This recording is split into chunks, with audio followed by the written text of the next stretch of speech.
Boa tarde, pessoal. Bem-vindos, então, a mais uma videoaula. Na videoaula de hoje, nós trataremos sobre a última parte da teoria do consumidor, que é a parte que fala de equilíbrio de consumidor. Nós entraremos, então, na questão da demanda individual e na demanda de mercado. E assim a gente encerra, então, esse primeiro ciclo de aulas, né, que vai da teoria do consumidor e a teoria da demanda. Ok? Então, eu vou compartilhar com vocês os slides que eu preparei. Vamos lá.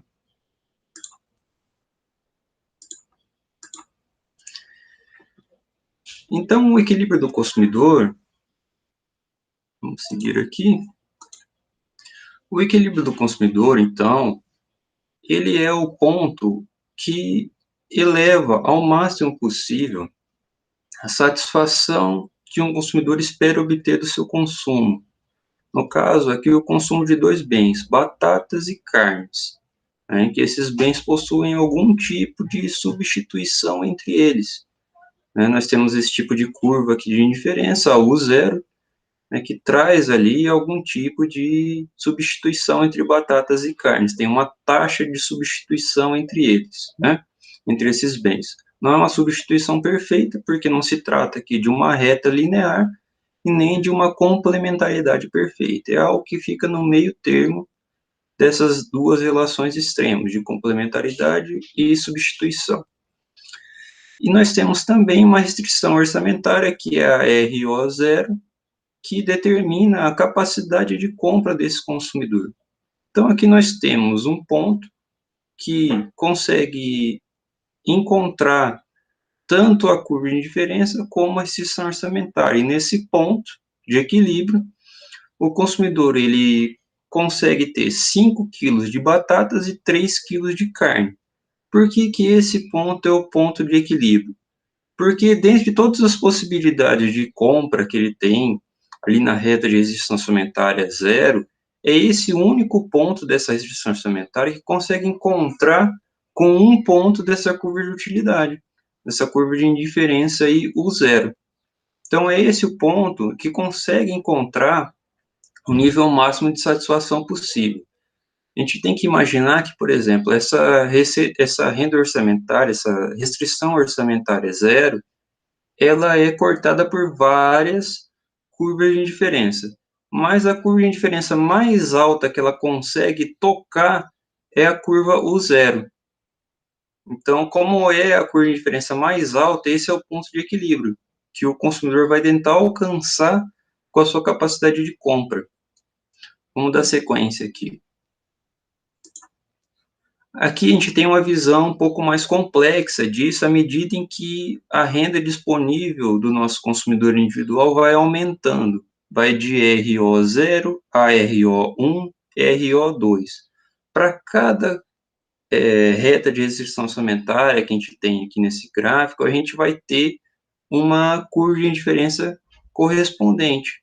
A RO0, a gente vai ter a curva de diferença U0. RO1, a gente vai ter a curva de indiferença U1. E a RO2, a gente vai ter a curva de indiferença U2. Então, vocês conseguem ver ali que, como por exemplo, o crescimento ele se dá em paralelo, ou seja, não há nenhuma variação do custo de oportunidade entre o preço de X e o preço de Y, o preço de carne e o preço de batata. Como não há nenhuma modificação nessa relação, essas retas de restrição orçamentária, elas crescem de forma paralela, mantendo a angulação delas. O mesmo acontece com as curvas de indiferença que vão crescendo também em relação sempre a um ponto de saciedade, um ponto que é imaginado, né, na sequência desse crescimento, um ponto que é imaginado sempre cada vez mais à direita e mais superior, né? A gente pensa esse ponto de saciedade assim. Então, existe esse crescimento, que é um crescimento inclinado, né? Você vê aqui, se você for pegar esses pontos de equilíbrio e ligar, você vai ter uma reta inclinada para a direita e para cima, né? Então, você tem que os crescimentos dos pontos de equilíbrio vão acompanhar sempre esses pontos de tangenciamento da restrição orçamentária com a curva de indiferença. Beleza? Aqui, ó, o equilíbrio do consumidor. No ponto de equilíbrio, que é esse ponto de tangência, a gente tem uma igualdade entre a taxa de substituição, que é a taxa de substituição na curva de indiferença entre os bens X e Y, e a relação entre os preços de X e Y, que podemos chamar de custo de oportunidade. Anteriormente, a gente já estava trabalhando com esse conceito de custo de oportunidade, mas é que a gente já estava pressupondo esse equilíbrio o tempo todo. A gente estava falando disso, como se já estivéssemos ali nesse ponto de equilíbrio. A única diferença é que agora a gente sabe que quando a gente está falando de uma reta de restrição orçamentária, a gente sempre está pressupondo que o consumidor esteja consumindo nesse ponto de equilíbrio. Por quê? Porque lá atrás, quando a gente falou dos pressupostos da teoria do consumidor, a gente estava assumindo que o consumidor é racional. Então, ele sempre vai tender para a maximização da sua satisfação. Então, sempre que a gente vai falando de reta de restrição orçamentária, a gente vai estar falando também de um ponto de equilíbrio. Ele sempre vai consumir nesse ponto de equilíbrio, ok? Vamos para o próximo slide aqui. Então, se a gente sai de uma teoria da curva de diferença que relaciona quantidades e satisfação, né? Lembra lá da teoria da utilidade. Quanto maior a quantidade consumida, maior a utilidade total esperada pelo consumo, mas menor é a utilidade marginal do seu consumo. Ou seja, você vai consumindo mais daquele bem e a utilidade marginal, ou seja, cada unidade a mais daquele bem que você consome, traz uma satisfação marginal, ou seja, daquela unidade, uma satisfação cada vez menor. Lembra da sede e do copo d'água. Então, você tem os copos de água que vão satisfazer a sua sede. Mais do que isso, você acaba saindo de uma posição de satisfação para uma posição de insatisfação, né, de saciedade. Você acaba passando esse ponto de saciedade, né? Então, ou seja, a utilidade marginal ela tende sempre a cair, ela tende a zero, né? Com a exceção do seguinte, existem bens que, por exemplo, quando você consome mais desse bem e tal, é possível que você atinja níveis de utilidade cada vez maior, mas é uma utilidade que está atrelada a outros critérios, né, de realização pessoal, de status e tal. Pensando nessa relação com a satisfação de um bem, através da quantidade consumida desse bem, é possível a gente pensar em termos de preço, porque a gente está falando o tempo todo de mercadorias que têm que ser compradas num determinado mercado. Então, se o preço regula a quantidade e as quantidades regulam a satisfação, é possível estabelecer uma relação ali diretamente entre preços e quantidades. E essa relação geral na microeconomia, na teoria da demanda, é uma relação inversa entre preços e quantidades. Ou seja, quando o preço de uma mercadoria sobe, em geral, a quantidade demandada dessa mercadoria diminui. Ou seja, ficou mais caro, você compra menos. Se você comprou menos, a utilidade a utilidade marginal dessa mercadoria é maior. Beleza? Aumentou o preço, diminui a demanda. Com exceção de determinados bens, que são esses bens que têm o seu consumo atrelado ao status social, a ideia de realmente causar uma impressão a partir do seu consumo, a partir da sua posse. A gente pode falar ali de bens de arte, de bens de luxo, de mercadorias e de marcas que são reconhecidamente apreciados pela sua qualidade, pela sua capacidade de sempre, onde você chega com aquela marca ali, você é reconhecido como uma pessoa de bom gosto, uma pessoa que tem um status social mais elevado que as outras, capacidade de compra, de poder aquisitivo também mais alto, né? Então, você compra impressionar. Então, esse tipo de bem é chamado bem de Giffen, e ele possui uma relação entre quantidades e preços diferente. Ao contrário de ser uma relação inversa entre preços e quantidades, os bens de Giffen têm uma relação diretamente proporcional, ou seja, quando o preço desses bens eles aumentam, você tem que as quantidades adquiridas desse bem são cada vez maiores também. Ou seja, se o preço desses bens diminui, Ao invés de aumentar a quantidade adquirida desses bens, esses bens começam a perder o status que eles têm, que eles são capazes de fornecer a quem possui esse bem. Então, as pessoas vão comprar menos. Ficou mais barato, popularizou, tal, então não vai ter aquele incremento ali de bem-estar que você teria impressionando os outros pela sua capacidade de consumo. Então, você vai deixar de consumir aquele bem. Essa é a ideia dos bens de Giffen, tá? Então, pensando aqui numa fórmula geral da demanda, a gente tem esse comportamento inverso entre preço e quantidade. Então, transpondo isso para um gráfico, a gente teria essa representação aqui geral da demanda. Então, no eixo X, a gente tem as quantidades do bem X, e no eixo Y, a gente tem o preço do bem X. Beleza? Lembrando que a origem aqui fica nessa esquina, de encontro entre preços e quantidades, e você tem uma reta, então, uma curva de demanda individual que ela é inclinada negativamente. Negativamente por quê? Porque x tem uma relação inversa à de px. Se px está aumentando, x está diminuindo. Se x está aumentando, px está diminuindo. Se a relação fosse positiva entre px e x, essa reta teria uma inclinação positiva, ok? Inclinação positiva seria o mesmo que a gente colocar aqui. Deixa eu ver se eu consigo virar essa régua. Se não, vou deixar para um próximo vídeo para esclarecer essa dúvida aqui de vocês. Vamos seguir aqui. Formação da demanda individual. Então, a gente tem aqui uma tabela que tem preços e quantidades. Os preços em reais e as quantidades em quilogramas de X. Então, a gente começa aqui. O preço zero. O que é um preço zero? O produto está sendo distribuído de graça.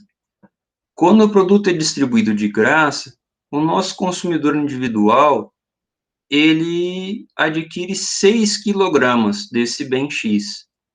Agora, quando o produto passa a ter um preço no mercado, um preço aqui de R$ 20 por quilograma, então o nosso consumidor individual, ele ao invés das 6 unidades, os 6 quilogramas anteriores, ele vai comprar só 4.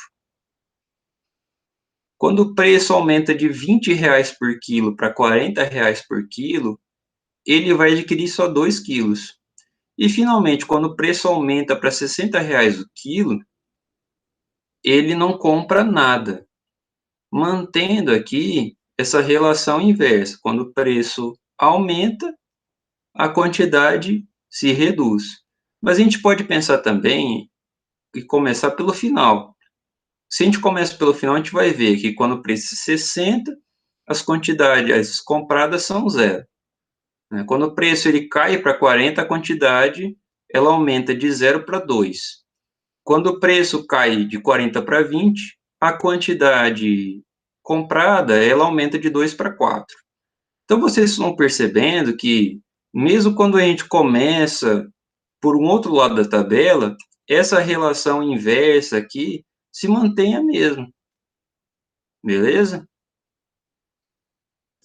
Se a gente fosse trazer isso para um gráfico, como seria? Se a gente tivesse que transportar essas informações matemáticas aqui para um gráfico. Bom, vamos desenhar aqui essa representação gráfica genérica aqui. Então, vamos lá, vamos passar para um gráfico.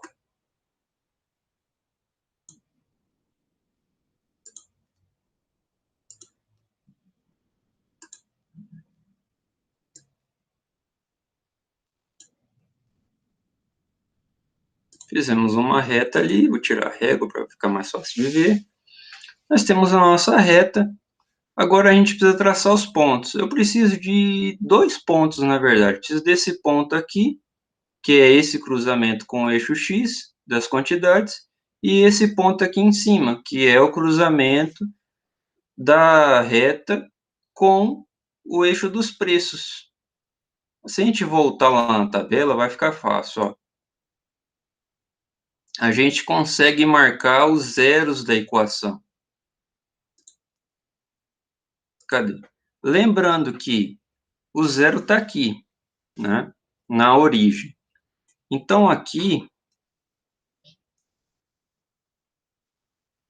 você tem que os números crescem no eixo X para a direita. E aqui, os números crescem para cima. Beleza. Vamos fazer, então, primeiro aqui no eixo X. Supondo que o preço seja zero, qual é a quantidade de X que é adquirido? Vamos voltar na tabela. Quando o preço é zero, a quantidade de X adquirida é 6. Então, vamos marcar 6. Nesse ponto de encontro aqui, ó,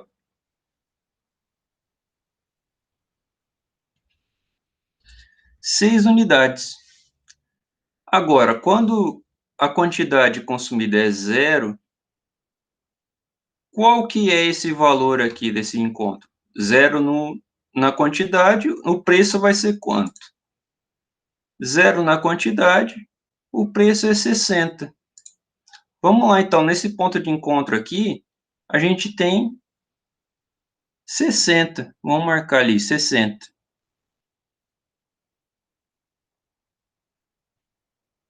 60. 6 aqui, 60 aqui. Beleza? Então, essa é a curva de demanda individual para esse consumidor aqui. Essa é uma relação entre preços e quantidades. A gente está vendo que essa relação é negativa, ou seja, existe uma relação inversa entre preços e quantidades, e respeitando aqui exatamente esses zeros da equação aqui, esse 0, 6 e esse 60, 0. Beleza? São esses pares. Então, essa é a curva de demanda individual para esse consumidor. Agora, vamos passar por uma situação um pouco mais complexa. A gente tem esse consumidor que a gente acabou de fazer aqui o gráfico, né? E agora a gente tem outros dois consumidores. A gente vai sair da demanda individual para uma demanda de mercado. O que acontece? Ó, os preços estão variando conforme a gente tinha colocado no exemplo anterior, 0, 20, 40 e 60. Ou seja, os preços estão se movendo de 20 em 20. As quantidades aqui do consumidor A estão se movendo de 2 em 2. Né? No caso, como a relação sempre negativa entre preço e quantidade, a gente está se movendo de menos 2 em menos 2 até atingir aqui o zero. No consumidor B, essas quantidades aqui, elas estão variando de menos 3 em menos 3. E aqui no consumidor C, essas quantidades estão variando de menos 4 em menos 4. E para o mercado, o que a gente vai fazer? Bom, para entender o comportamento de mercado, lembrando que um pressuposto da teoria é o individualismo metodológico, isso significa que a gente pode somar o comportamento individual dos consumidores no mercado para obter o comportamento geral do mercado.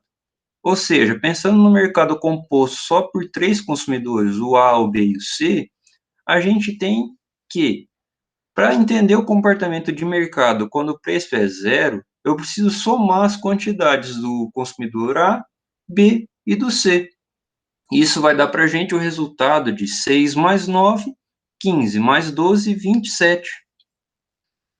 Então, se eu quiser calcular a demanda de mercado, vamos lá.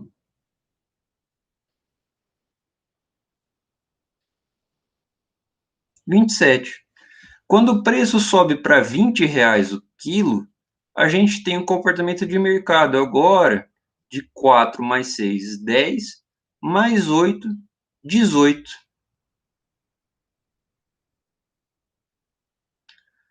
Agora, quando o preço continua subindo, ele sobe para 40. Agora, as quantidades são 2 mais 3 mais 4. São 9. E aqui, o preço de R$ 60 por quilo zera as quantidades de mercado.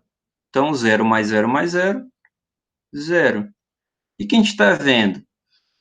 Que, como existia uma proporção aqui na variação das quantidades, aqui de 2 em 2, aqui de 3 em 3, aqui de 4 em 4, também vai existir uma proporção aqui na queda das quantidades de mercado. 27, 18, 9 e 0. Aqui era menos 2, menos 3, menos 4. Aqui vai ser menos 9. Ok? Menos 2, menos 3, menos 4 dá menos 9. Então, aqui teria que ser menos 9 mesmo. Bateu o resultado, então está correto. O que acontece? Agora a gente consegue formar uma relação linear entre as variações de preço e as variações de quantidade no mercado. Vamos lá. Qual que é a curva de demanda do mercado, então? Vamos desenhar aqui. Pega a régua.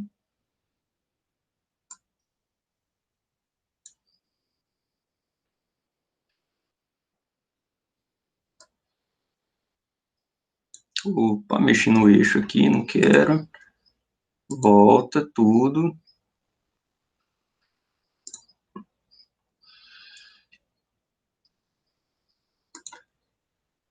Seleciona a canetinha.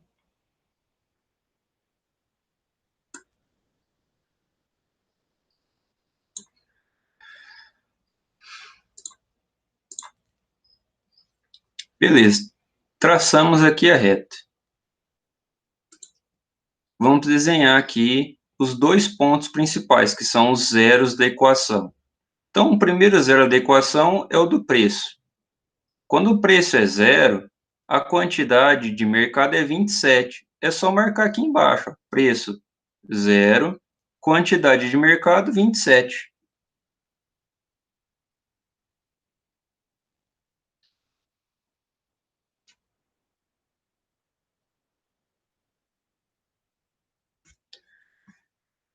Aqui em cima, quando a quantidade é zero, o preço vai ser quantidades. Aqui, ó, deixa eu marcar as quantidades para vocês. É zero, mas quando as quantidades são zero, né, a quantidade de mercado é zero, preço é 60. Estamos vendo aqui na tabela. Então, vamos marcar lá.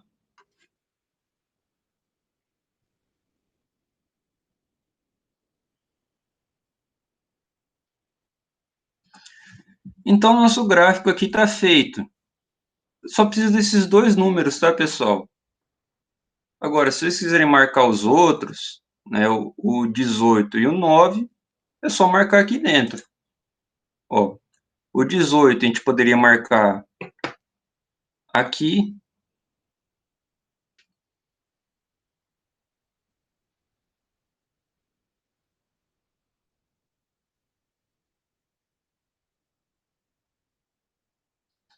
E o 9 a gente poderia marcar aqui. Aí eu poderia marcar o preço aqui de 20, de 40. Marcar o de 40 aqui. Vamos marcar o de 40 um pouco mais embaixo.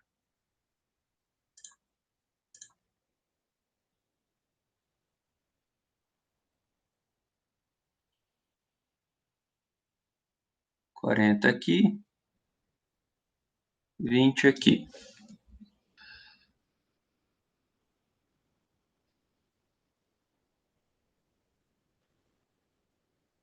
O problema é que eles não vão bater aqui certinho, né? Precisaria marcar esses pontos aqui, ó, 40 aqui e vamos deixar 100 aqui porque é uma representação mais intuitiva, assim.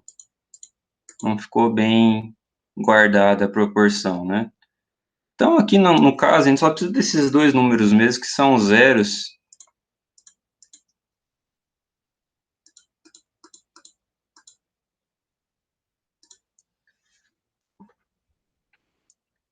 E aí você consegue traçar a reta tranquilamente.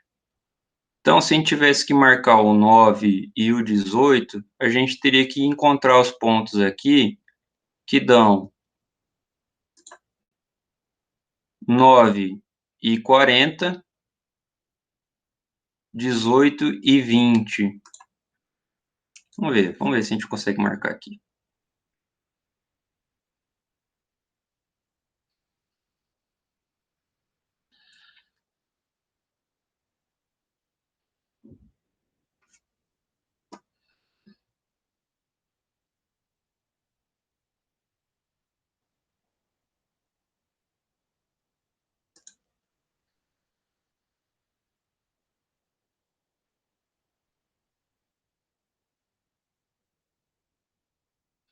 Então, quando o preço é 20, a quantidade de mercado é 18.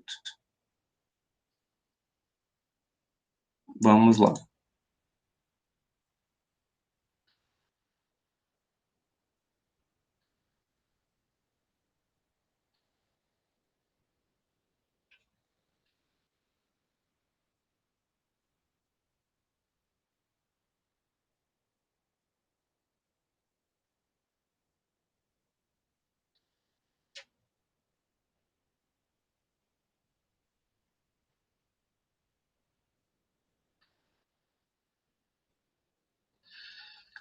Quando o preço é 40,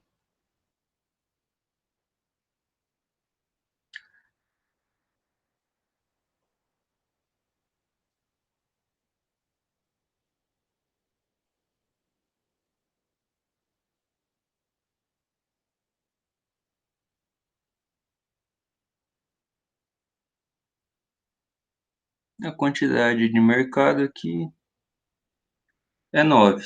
Beleza? Então, só marcar esses pontinhos aqui. Tranquilos? Então, a gente tem aqui a demanda de mercado. Beleza? Para a gente sacar a diferença aqui, a gente tinha aqui a demanda individual, ela era formada por esses pontos. 60 aqui no nível de preço e 6 aqui nas quantidades. 6 quilogramas de X. Agora, para o mesmo nível de preço, a gente tem um nível maior de quantidades adquiridas. A gente não está falando de um consumidor individual, mas a gente está falando de um consumo de mercado. Essa é a diferença, só somar as quantidades demandadas pelos consumidores individuais para conseguir uma demanda de mercado, beleza? Agora, para saber marcar com certeza a equação de demanda, ou seja, a curva de demanda, que você precisa fazer a equação da demanda em função do preço. Então, a gente tem essa forma genérica, né, da demanda em função do preço. Toda equação, toda da reta de demanda, toda curva de demanda, ela tem essa equação aqui como base dela. Só que a gente está falando de curvas de demanda que seguem um comportamento geral da lei da demanda, ou seja, uma relação inversa entre preço e quantidade. Essa relação inversa aqui, ela é dada nessa equação por esse sinal aqui de menos.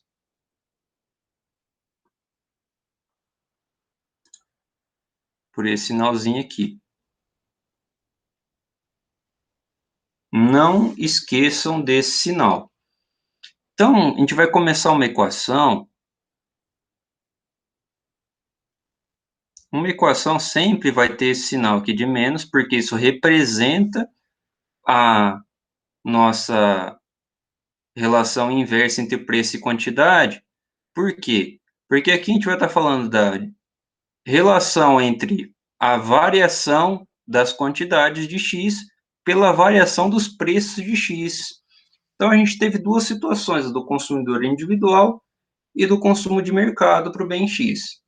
Vamos lá fazer a equação para o consumidor individual para ver se a gente consegue encontrar os resultados, tá? Então, a gente volta para essa tabela aqui e começa a pensar em termos de equação. Quando a gente está traçando a equação aqui, vamos pegar essa relação aqui primeiro, das variações de quantidade pelas variações de preço. Então, voltando na tabela, variações de quantidade. Estou vendo aqui as quantidades, ó, conforme o preço vai aumentando, as quantidades vão caindo. É isso que está mostrando aqui na relação geral. Mas em quanto que é isso? Então, os preços, eles estão variando aqui, deixar marcado,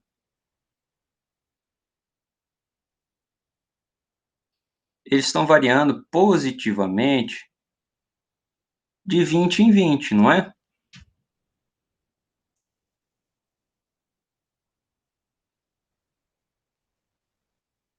São 3 variações, de 0 para 20, 20 para 40, 40 para 60. De 20 certinho. Aqui são 3 variações também, mas são todas de menos 2. Menos 2, menos 2. Então, a relação entre preços e quantidades aqui é de menos 2 sobre 20. Menos 2 sobre 20. Então, vamos lá colocar isso na equação. Menos 2 sobre 20. Menos 2 sobre 20. Deixa eu fazer de novo aqui, que às vezes pode...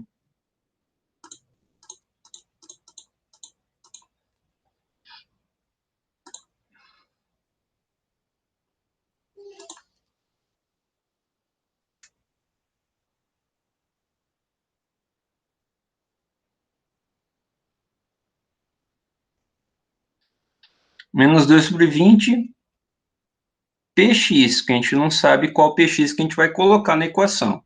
Pode ser qualquer um que esteja na tabela e até um que esteja fora da tabela. A gente pode chutar um valor de px. A ideia é de que a equação vai fornecer sempre pares que são genéricos, servem para qualquer situação de preço e quantidades para aquela estrutura de curva que a gente tem. Mais aqui uma quantidade que a gente chama de Q0. O que é o Q0? Q0 é a quantidade consumida daquele bem, ou adquirida daquele bem, quando o preço é zero. Então, quando o preço é zero, o nosso consumidor individual aqui vai adquirir 6 unidades, ó. 0, 6. 0 no preço, 6 na quantidade. Então, ó, a gente tem aqui 6. Vamos ver se dá certo. Quando a gente tem, por exemplo, que o px é zero, essa equação dá certo? Ela tem que dar 6, né? Ó,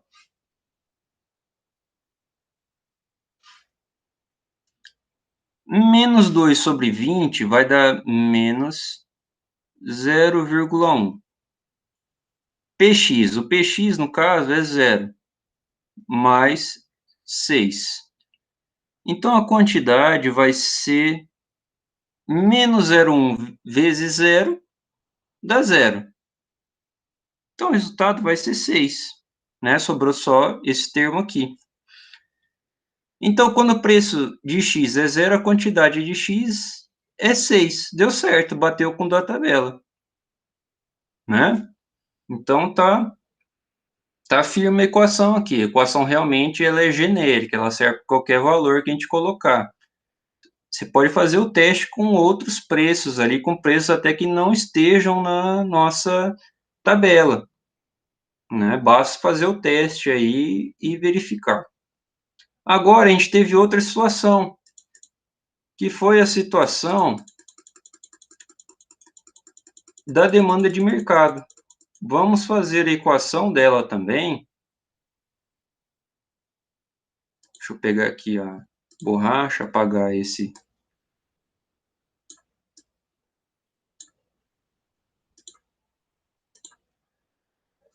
E vamos fazer essa. Vamos fazer a equação de mercado aqui.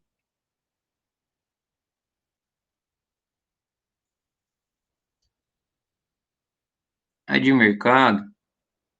Vou fazer com outra cor, peraí.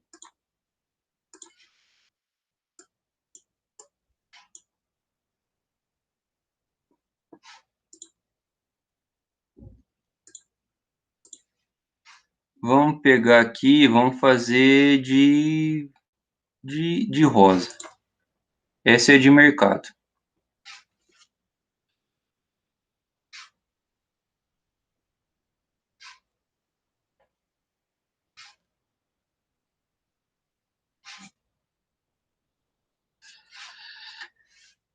Não esquecemos aqui do nosso sinal de menos. Agora vamos lá para a tabela de novo, de mercado. As quantidades de mercado elas estão variando de menos 9 e menos 9, né? 27, 18, 9 e 0. E os preços de mercado estão variando sempre de 20 em 20. Então, a gente vai ter menos 9 sobre 20. Essa é a nossa relação entre demanda ou quantidade demandada e preços para o mercado do produto X em função do preço do produto X. Beleza? Vamos dar sequência aqui então. Menos 9 sobre 20 px, que a gente pode colocar qualquer valor aqui, mais. Qual que é o Q0 aqui disso? Vamos voltar à tabela. O Q0 é qual é a quantidade de mercado adquirida quando o preço é zero. Então, a gente tem aqui a primeira linha. Quando o preço é zero, a quantidade de mercado é 27. Então, voltemos ali para marcar 27. Essa em rosa aqui é a equação de demanda de mercado para esse bem X. Mesma coisa, pode substituir aí qualquer preço que vocês vão ter em correspondência a uma quantidade de mercado para aquele preço. O menos 9 sobre 20 vai dar menos 0,45. Então, podem testar aí e depois vocês me digam se deu certo. Beleza?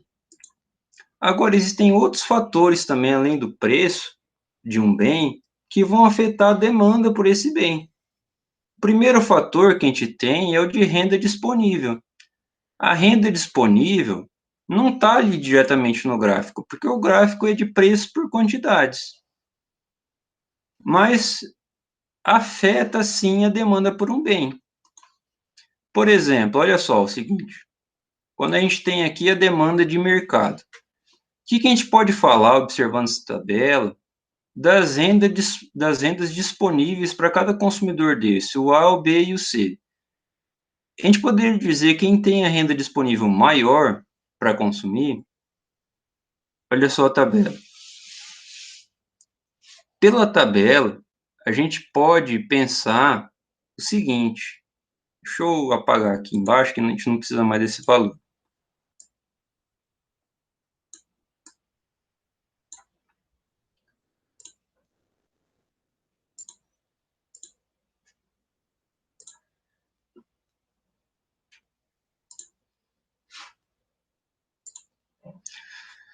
O que pode acontecer aqui? Se a gente comparar as rendas disponíveis de A, B e C, vamos comparar C e A primeiro. Quando o preço é R$ 20 por quilo, a gente tem que o consumidor A, ele compra 4 quilos desse produto X. Mas o consumidor C, ele compra 8, o dobro. A gente tem também que quando o preço do produto passa para 40, a quantidade adquirida do produto pelo consumidor A é de 2 quilos, enquanto o consumidor C é de 4 quilos. Estou comparando aí A com C, isso significa que a renda disponível do consumidor C, ela é 2 vezes maior do que a do consumidor A. Olha só, é o dobro das quantidades entre um e outro. Do consumidor B para o A, a gente tem que a renda disponível do consumidor B é 1,5 vezes maior que a do consumidor A. Se a gente pegar 6 e multiplicar por 1,5, a gente vai ter 9. 4 por 1,5, a gente vai ter 6. 2 por 1,5, a gente vai ter 3. mas todos ali vão zerar o seu consumo da mercadoria X quando o preço for 60. Ou seja, se a renda disponível do consumidor C é o dobro da do consumidor A, a gente tem que isso acontece também quando o preço é 60, porque o dobro de zero é zero também, beleza? Então, tá tudo corretamente pensado aqui por nós. Então, a gente pode deduzir que a renda disponível do consumidor C é o dobro da renda disponível do consumidor A. E isso afeta a demanda. Isso afeta a demanda de mercado também, porque a gente está somando no mercado as diferentes formas, as diferentes quantidades de renda disponível de cada consumidor desse mercado. A renda disponível do mercado ela é maior do que a renda disponível de um consumidor individual. Essa é a ideia, né? As quantidades consumidas de mercado são maiores porque a renda que os consumidores têm no mercado é maior do que se a gente isolasse um consumidor específico do mercado. Né? Então, como primeiro elemento, a gente tem renda disponível. A gente tem o segundo elemento, que chama-se funcionalidade do bem. O que é a funcionalidade do bem? Você tem um celular, por exemplo. Então, esse celular ele sempre tem que atualizar os seus aplicativos, ele sempre tem que estar funcionando a câmera bem, a lanterna, o LED, o touch, tudo isso tem que estar funcionando bem. E quando uma marca é reconhecida por estar funcionando de forma adequada, por ter uma durabilidade aí que vai ser longa, por exemplo, tal, a demanda por aquela marca, ela aumenta. Sim, a demanda por um bem aumenta também. Se a funcionalidade daquele bem é entendida como uma funcionalidade maior do que a de outros, concorrentes, por exemplo, a demanda por aquele bem aumenta. O contrário também acontece. Se aquele bem é entendido como tendo uma funcionalidade pior, então as pessoas vão comprar menos daquele bem e vão partir para o consumo de bens concorrentes ali, ou substitutos, né? Concorrente, substituto, é ali um termo sinônimo para a gente, tá? Uma conveniência para a compra do bem. Significa que você quer consumir um determinado bem.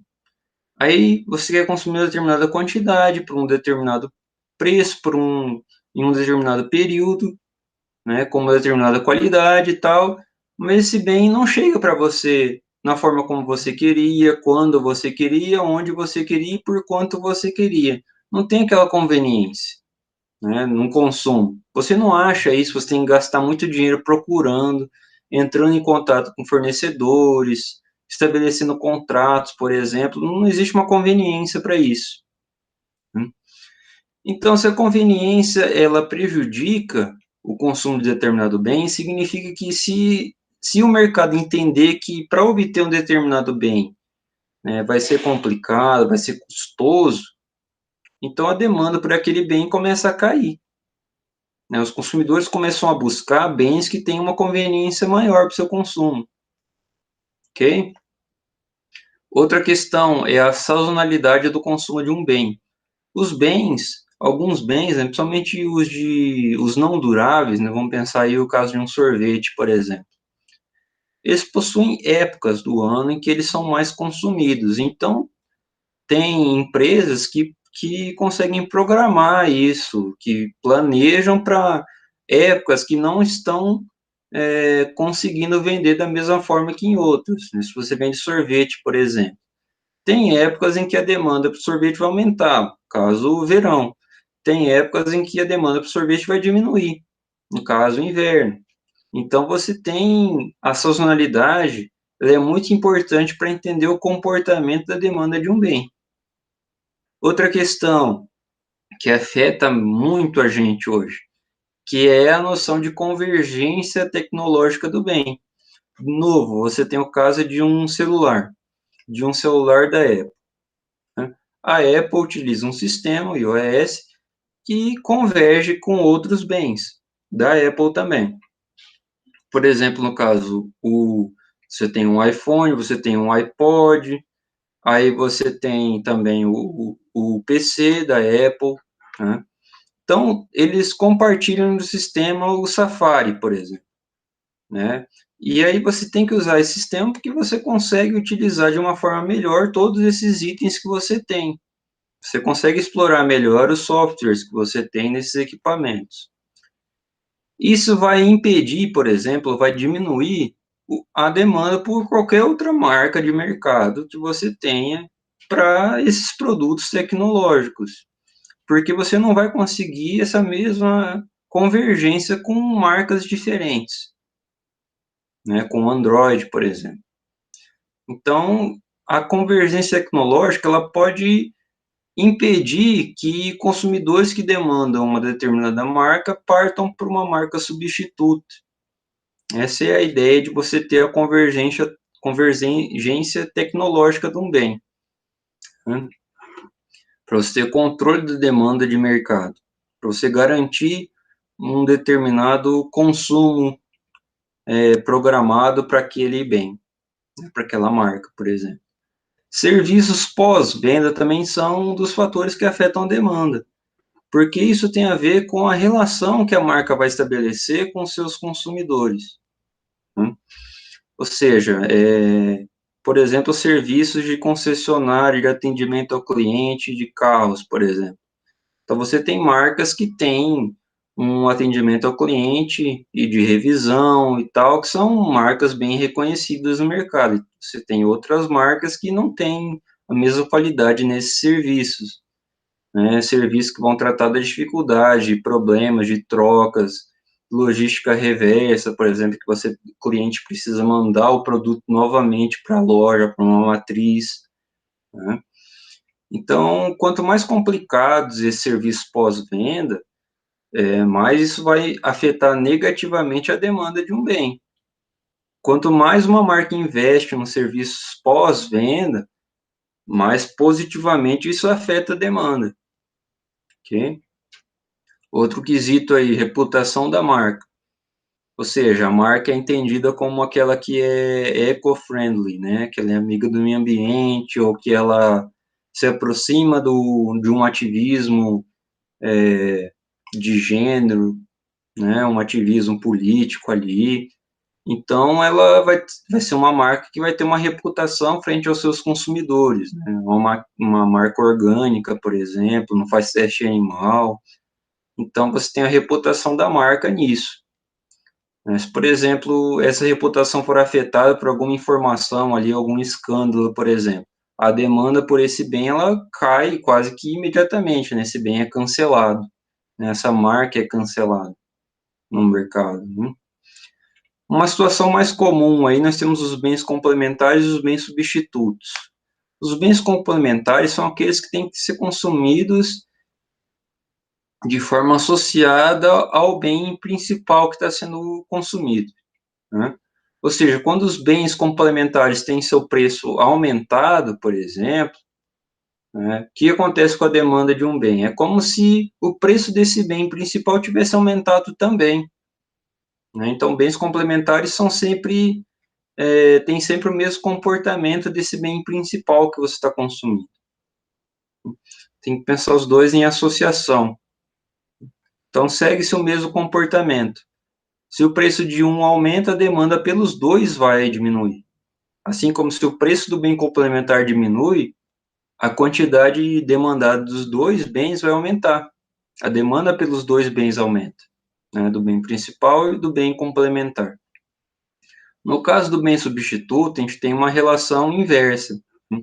Se o preço do bem substituto diminuir, ou seja, o bem que você está consumindo agora ficou mais caro em relação ao bem substituto. O que você faz? O consumidor racional, né, um pressuposto da nossa teoria do consumidor, ele vai deixar de consumir esse bem que ele está consumindo agora para ir para esse bem substituto. Se o bem substituto, por exemplo, ficou mais caro, então as pessoas vão deixar de consumir aquele bem substituto e vão migrar para consumir esse bem agora que ficou mais barato em relação ao substituto, né?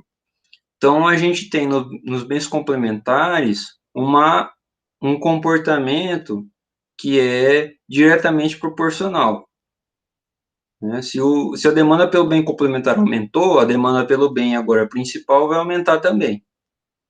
No caso substituto, se a demanda pelo bem substituto aumentou, a demanda pelo bem aqui principal vai diminuir, beleza? Então tem uma relação inversamente proporcional de bens substitutos. Agora o último quesito, né? Quem já não se viu nessa situação de consumir um produto em que você tinha uma satisfação esperada, né? De relatos de outros consumidores, né, propaganda boca a boca ali, ou você já teve aquela marca anteriormente e tal, e aí quando você usou o produto, a sua satisfação foi maior do que aquilo que você esperava. Então, conforme essa propaganda, essa sensação, ela é propagada no mercado através de reviews, de comentários positivos, numa propaganda, por exemplo, daquela marca, isso vai aumentando a demanda por aquele bem. Agora, no caso, por exemplo, de você ter uma satisfação esperada na compra de um celular, por exemplo. Aí você compra o celular, abriu a caixa, tal, já percebeu que veio com um problema no LED. Aí depois começa a dar um problema de tela fantasma. Depois começa a dar um problema que o touch está travado. Depois, a obsolescência programada, né, das marcas faz com que o sistema operacional não seja atualizado. Então, a satisfação que você vai obter no consumo desse bem é menor do que aquilo que você esperava. Isso sendo propagado no mercado e criando uma cultura, né, de baixa reputação da marca, vai fazer com que a demanda por aquele bem diminua, beleza? Então, a gente vai utilizar agora um gráfico para explicar como que esses efeitos implicam mudanças, né, na demanda de um determinado bem X, no caso. Então, a gente tem a mesma situação que a gente tinha antes, né? Um gráfico de preço de X pela quantidade de X e uma origem aqui na esquina, que é o zero. Vamos desenhar aqui uma curva de demanda.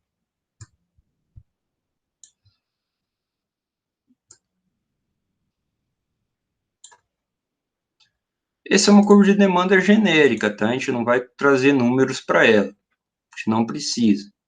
Então, essa é a curva de demanda aqui, no caso, vamos colocar um nome para ela.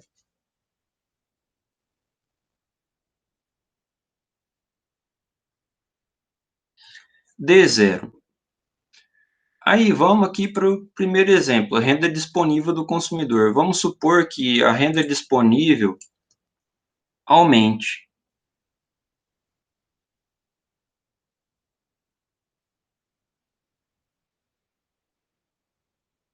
Se a renda disponível aumentar, o que a gente pode esperar da quantidade demandada de X?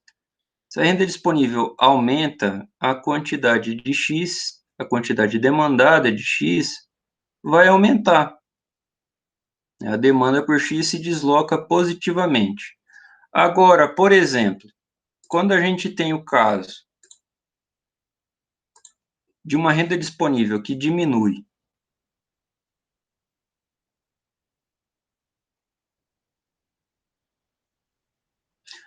a demanda por X, ao invés de aumentar, ela vai diminuir, porque a capacidade de compra do nosso consumidor, ou do mercado inteiro, vai diminuir também.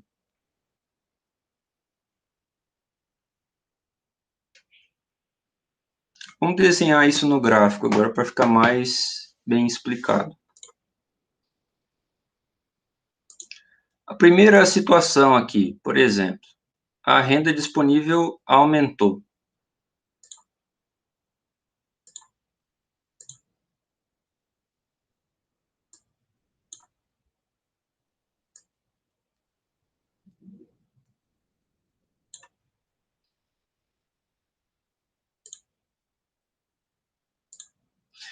Se a renda disponível aumenta, você tem um deslocamento para a direita da curva de demanda. Vou colocar o nome aqui nela, D1. Então, a gente sai de D0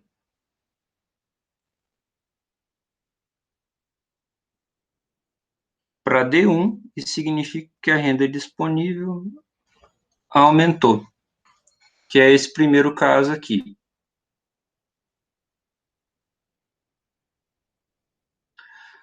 Agora, quando a renda disponível diminui, a gente tem um outro caso.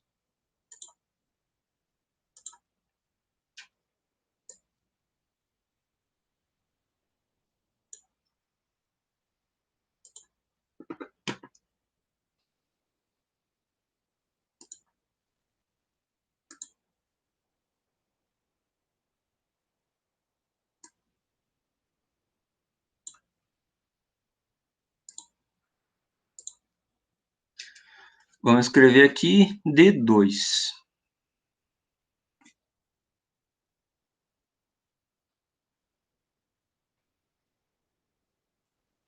D2. Então, esse caso aqui,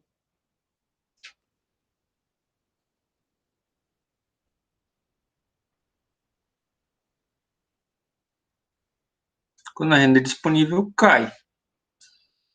Então, você tem o deslocamento à esquerda.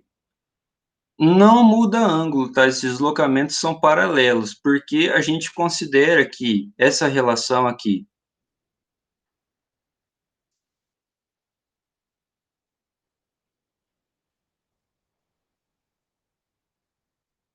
que é a angulação dessa curva de demanda, da D0, ela se manteve constante para D1 e para D2 também. Então, essa angulação constante aqui, o ângulo é o mesmo nas três situações. Então, o deslocamento é só paralelo, nada modificou a estrutura da curva, que é dada por essa relação aqui, pela variação das quantidades demandadas pela variação dos preços dessa mercadoria, beleza? Então, a gente tem para o caso da renda. No caso agora, por exemplo, de bens complementares e bens substitutos. Vamos desenhar aqui, deixa eu pegar a borrachinha.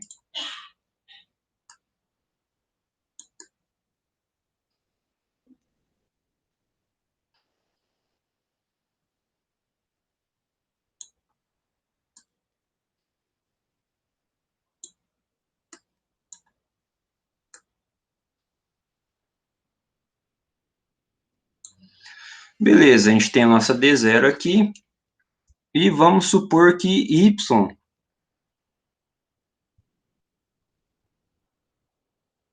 opa, borracha, vamos lá.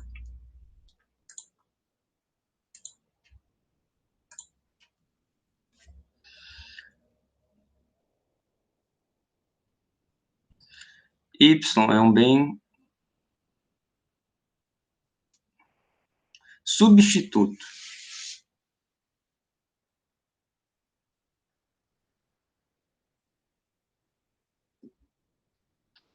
Y é bem substituto, ou seja, o comportamento de Y e de X, ele é contrário, tá? Ele é inverso. Então, vamos supor aqui, o preço de Y aumentou. Se o preço de Y aumentou, vamos lá para o mercado do Y. O preço de Y aumenta, a quantidade demandada de Y, vai acontecer o que com ela? Pensando no comportamento geral da demanda. Se o preço aumenta, a quantidade diminui. Agora, aconteceu alguma coisa com o preço de X? Não. O preço de X está estável, né? A gente coloca essa barrinha aqui em cima para mostrar que não houve modificação. Mas o que acontece com a demanda por X? A demanda por X, se a quantidade demandada de Y diminuiu, a demanda de X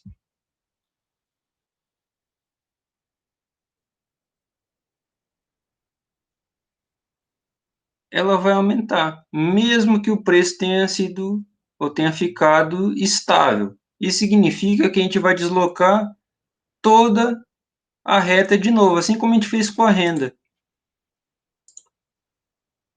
Vamos lá? Deslocamento paralelo, Porque não houve modificação na relação entre preço de X e quantidade demandada de X, houve só uma relação, um aumento, né, da quantidade. Então, vamos desenhar aqui a nossa curva.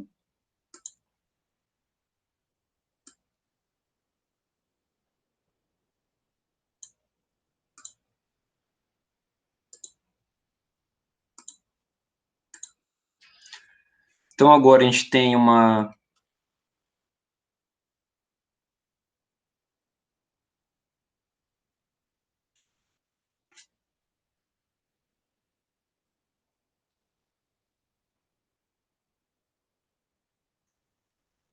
D1. O que significa isso? Isso aqui significou para a gente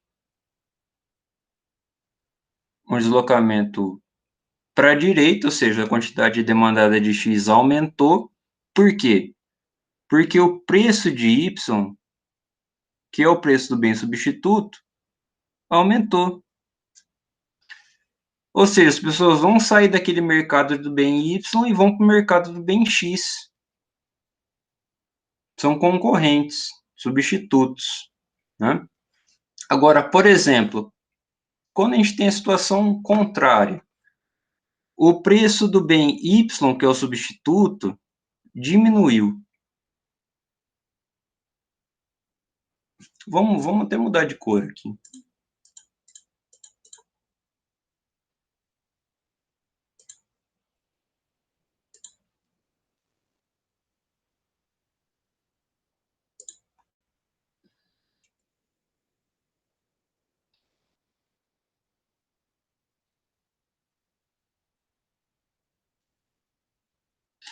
No mercado do Y acontece o quê? O preço do Y caiu.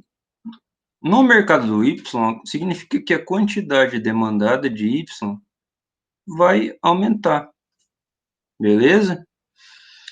Isso significa o que em termos de X? O preço de X ficou a mesma coisa. O preço de Y não faz parte desse gráfico aqui, ele é algo exógeno.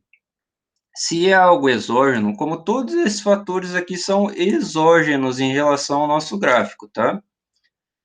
Como ele é um fator exógeno, ele vai mudar a posição da curva inteira. Então, a gente vai ter uma quantidade aqui de X que é o seguinte.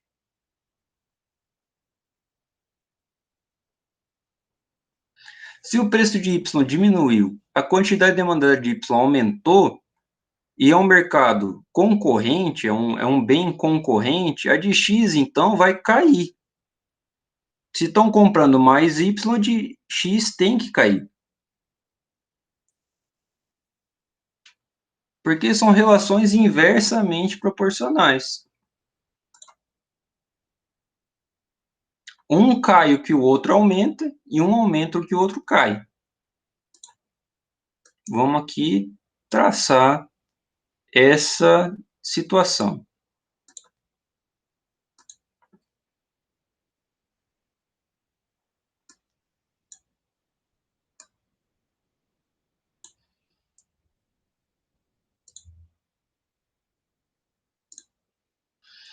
Aqui nós temos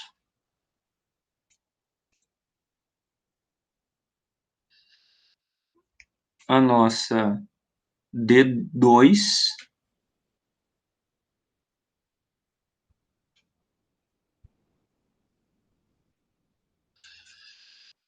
O que aconteceu com a D2? A gente saiu dessa posição original D0 e caiu, porque a quantidade demandada de X sofreu um deslocamento, né? Então, a gente tem que um PY caiu,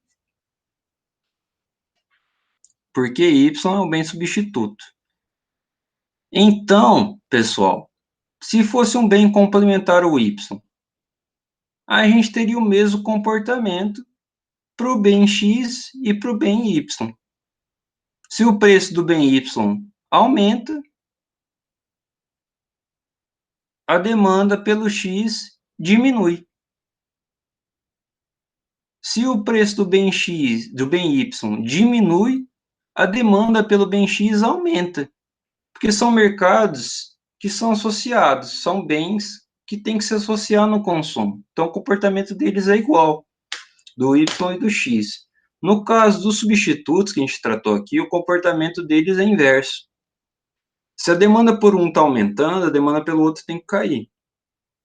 Pensem, por exemplo, naquela situação em que houve uma disputa ali de preços entre três marcas de um mesmo setor. A gente tinha a Oi, a TIM e a Claro. Então, a gente tinha brigas, por exemplo, por quantos reais você poderia fazer para cobrar por uma ligação. Então, você tinha lá 10 centavos, 7 centavos, 5 centavos, 3 centavos. Então, foi uma briga ali por preço. O que significava isso? Quem cobrasse o menor preço tinha o maior número de consumidores, porque, tendo em vista que esses produtos eram muito similares em qualidade, né, está falando de ligações ali, isso significa que aquele que cobrasse o preço mais baixo teria o mercado todo confluindo para o consumo do seu produto, da sua marca. Então, você ficava oscilando no mercado, toda hora tinha uma portabilidade, por exemplo, uma migração de plano, né, de uma empresa para outra. Então, você tinha um grande conflito aí entre as marcas por uma questão de preço. Então, você tem essa situação, eu vou deixar aqui para vocês pensarem como funciona nesses casos aqui, tá? Então, qualquer coisa, perguntem ali no nosso WhatsApp, beleza? E aqui vem o último item, né, da demanda, que é a classificação do tipo de bens a partir do efeito preço, que é essa relação de preço, de demanda, preço e quantidade, e essa do efeito renda, né? Quando aumenta a renda, quando a renda disponível sofre uma variação, o que acontece com a demanda de um determinado bem? Né? Então, a gente tem que o primeiro caso do efeito preço é a substituição de um bem pelo outro. Né? Bens que são concorrentes, bens que são rivais, bens que são substitutos. Essa nomenclatura que a gente tem. Então, você tem a troca. Aumentou o preço do bem substituto, você vai para um outro bem concorrente, diminuiu o preço do bem substituto, você sai do concorrente e vai para ele. Né? Então, você tem esse jogo entre um e outro, um com os dois. Né? Bens que são neutros entre si. Por exemplo, eu estou falando de um bem X e de um bem Y, mas eles não têm relação nenhuma um com o outro. Então, o preço de um pode aumentar, o preço de um pode diminuir, isso não vai afetar a demanda por nenhum dos dois, beleza? Tem o caso dos bens complementares que se associam no consumo. Então, se o preço de um aumenta, a demanda pelos dois cai. Se o preço de um diminui, a demanda pelos dois aumenta, beleza? E os chamados bens de Giffen, que são aqueles bens que conferem status social para os seus consumidores, são aqueles que têm um reconhecimento público dos consumidores, então tem não só a questão do status, da realização pessoal, de uma impressão, né, de que essas pessoas estão consumindo aquele bem têm um padrão muito elevado de renda, por exemplo, ou um gosto mais refinado, né, ou que tem demandas muito elevadas, assim, no padrão de consumo, né?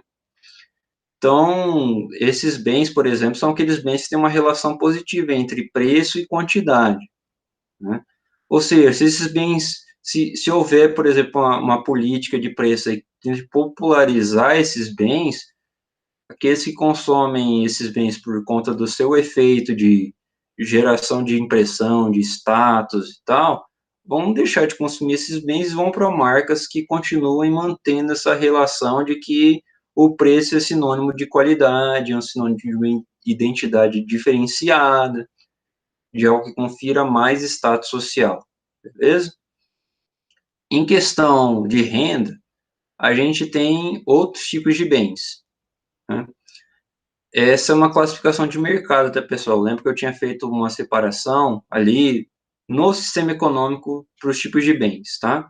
Aqui, esses tipos de bens são classificações feitas a partir do mercado dos bens, tá? Então, é outra classificação, essa é uma classificação mais específica na microeconomia, tá?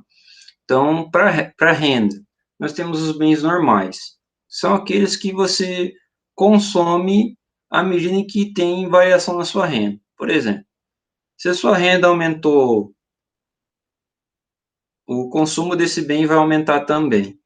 Sua renda diminuiu, o consumo desse bem diminui também. Ou seja, ele sempre vai acompanhar o comportamento da sua renda. A renda aumenta, o consumo do bem normal aumenta também. Diminuiu, diminui o consumo do bem normal. Por isso que ele é um bem normal, porque não existe um comportamento diferente entre quantidade e renda. O bem inferior é diferente nisso. O bem inferior é aquele bem que ele é tido como de uma qualidade menor, mais baixa, né? Você pode pensar em um leite, num arroz, por exemplo, um tipo de feijão, numa carne de segunda, tal.